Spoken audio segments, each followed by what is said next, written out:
आज यह बात मैं आपके सामने क्यों कह रहा हूं, जिसका नाम दिया गया है सोशल मीडिया।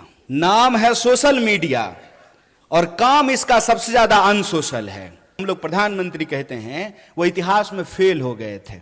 उन्होंने कहा है कि जो पीढ़ी अपना इतिहास भुला देती है, इतिहास भी उसको भुला देता है।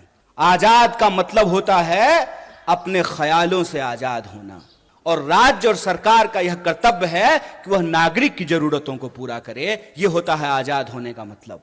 हमको जो अधिकार दिए गए हैं उसको एक एक करके छीन रहे हैं। ये इतिहास जब बना नहीं सकते हैं तो इतिहास को मिटाने की कोशिश कर रहे हैं। हमारा कुछ नहीं कर सकते हो क्योंकि हम तुम्हारे इलेक्शन डिपार्टमेंट से नहीं डरते हैं।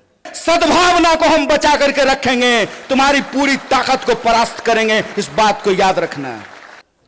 आजाद होने का क्या मतलब होता है?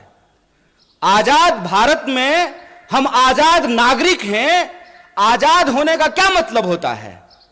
आजाद का मतलब होता है अपने ख्यालों से आजाद होना। आजाद का मतलब होता है सत्य को परख करके झूठ और सच का फर्क करना। आजाद का मतलब होता है कि महिलाएं जो बैठी हुई हैं साड़ी पहन करके, उनका भी वोट एक है, और यहां जो कुर्सी सजाए हुए हैं आमदार, इसमें से हो जाएंगे कोई खासदार, उनका भी वोट एक है। बोलिए है कि नहीं है? आजाद होने का मतलब यह होता है कि हम भी अपराध करेंगे तो हमारे ऊपर भी वही कानून लागू होगा, और इस देश का कोई मंत्री भी अपराध करेगा तो उसके ऊपर भी वही कानून लागू होना चाहिए। आजाद होने का मतलब होता है कि अगर सत्य है हमारे पास तो हम सत्य की ताकत पर सत्ता से सवाल कर सकते हैं। आजाद होने का मतलब होता है खुली हवा में सांस लेना, अपने देश के लिए, समाज के लिए अपने कर्तव्य को पूरा करना, और राज्य और सरकार का यह कर्तव्य है कि वह नागरिक की जरूरतों को पूरा करे। यह होता है आजाद होने का मतलब। देश के जो पंत प्रधान हैं, जिनको हिंदी में हम लोग प्रधानमंत्री कहते हैं, वो इतिहास में फेल हो गए थे। मैं मजाक नहीं कर रहा हूं, मैं झूठ नहीं बोलता हूं, क्योंकि मैं भाजपा में नहीं हूं, मैं सच बोल रहा हूं। वो इतिहास में फेल हो गए थे। और डॉक्टर बाबा साहब भीमराव अंबेडकर ने एक बड़ी मजेदार बात कही है। उन्होंने कहा है कि जो पीढ़ी अपना इतिहास भुला देती है, इतिहास भी उसको भुला देता है। इसीलिए ये इतिहास जब बना नहीं सकते हैं तो इतिहास को मिटाने की कोशिश कर रहे हैं।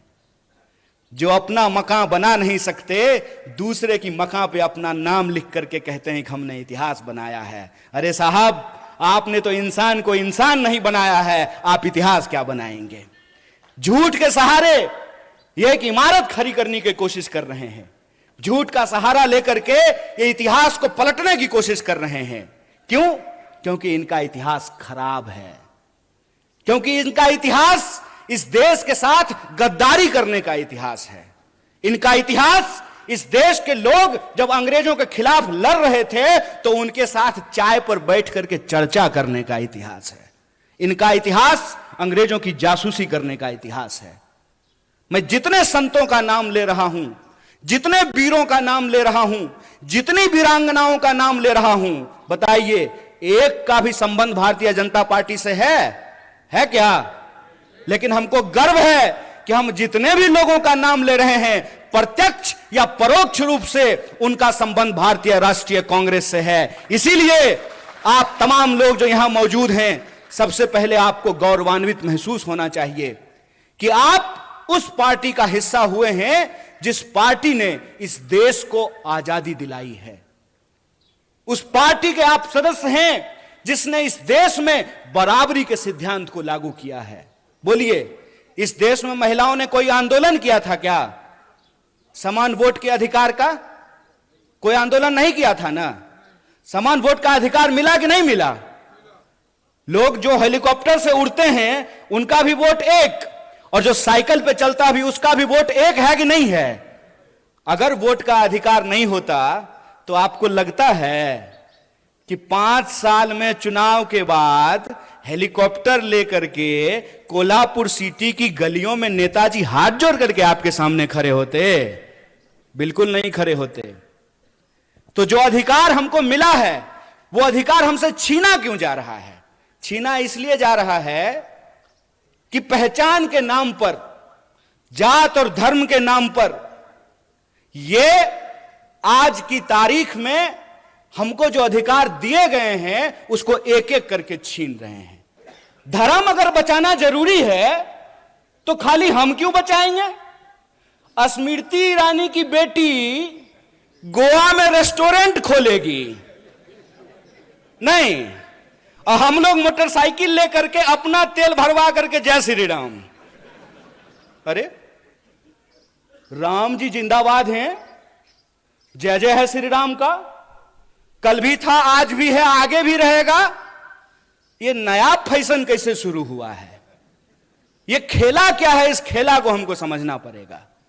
ये नया फैशन इसलिए शुरू हुआ है कि हमारे इतिहास से ही, हमारे इतिहास को हमारी स्मृति से मिटाने की कोशिश की जा रही है।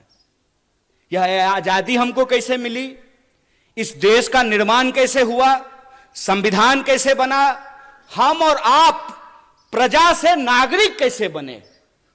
हम नागरिक हैं आज। आज हमको यह बात समझनी पड़ेगी कि रानी के पेट से राजा नहीं पैदा होता है। यह है नागरिकता, यह है जमहूरियत, यह है लोकतंत्र, कि रानी के पेट से राजा नहीं पैदा होगा। राहुल गांधी जी को भी अमेठी में जाकर के चुनाव लड़ना पड़ेगा। और मैं आप लोगों से एक बात कहना चाहता हूं, गुजरात से आया मेरा दोस्त को सलाम करो। आजकल अजीत दादा सलाम ठोक रहे हैं।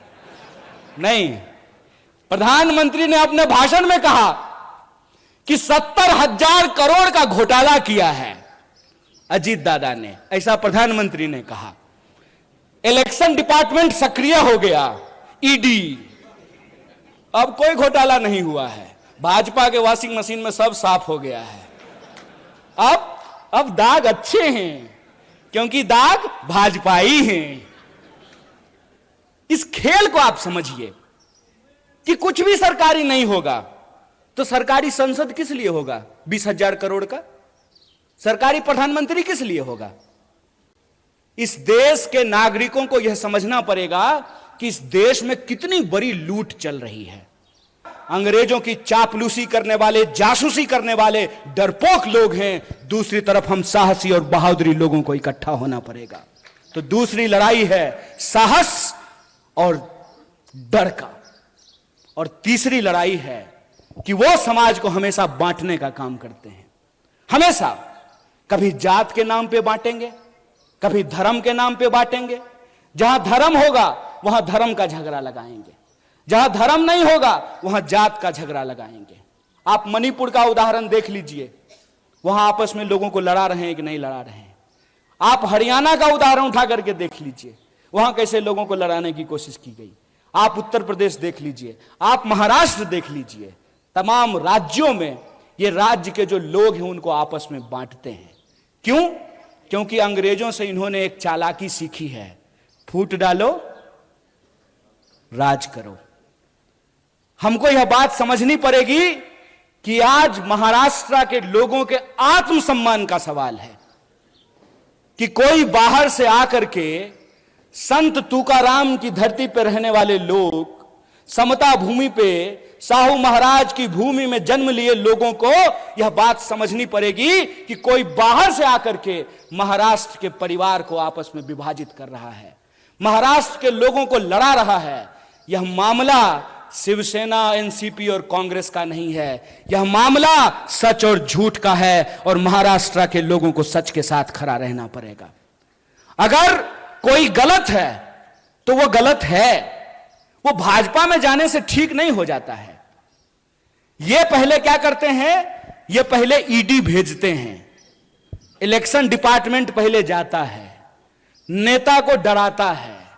अगर नेता डर गया तो तुरंत उसको भाजपा का खेस पहना करके उसके सारे अपराध को माफ करके, जैसे मान लीजिए पीएन पाटिल साहब और बंटी जी यहां बैठे हुए हैं, इनके घर पे भी कोई आया था मेहमान, इनको डराया था, तो जो ही ईडी जाती है तो ये चिल्लाना शुरू कर देते हैं, चोर है, चोर है, चोर है। डर करके जो ही अगर ये भाजपा में गए, साधु है, साधु है, साधु है, संत है, महात्मा है। अरे कमाल बात है भाई। बोलिए किसकी सरकार है देश में? भाजपा की। महाराष्ट्र में किसकी सरकार है? भाजपा की। क्या जी, पुलिस वाले भैया सब ठीक है ना? है हिम्मत, है हिम्मत, करोगे कुछ? हमारा कुछ नहीं कर सकते हो, क्योंकि हम तुम्हारे इलेक्शन डिपार्टमेंट से नहीं डरते हैं।